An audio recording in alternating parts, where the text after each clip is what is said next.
इहो छा थी चवीं अम्मी?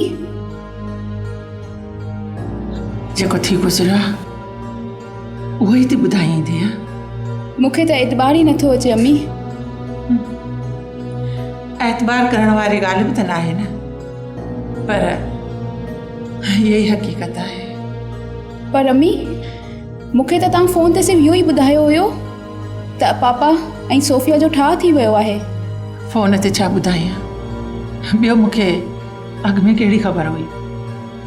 हेतिरी ख़बर हुई त तुंहिंजो पीउ सूफिया खे वापसि आणणु थो चाहे, पर इहा ख़बर न हुई त अहिड़े क़िस्म जी ज़िलत खणी वापसि वठी ईंदसि।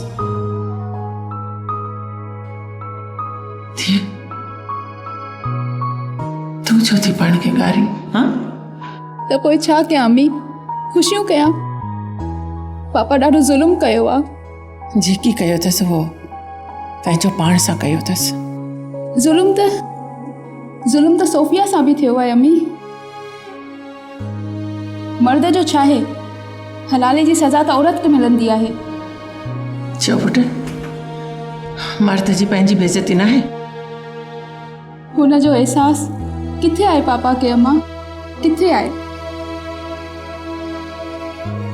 बस कर, हाणे चुप कर। को अची वियो त छा चवंदो?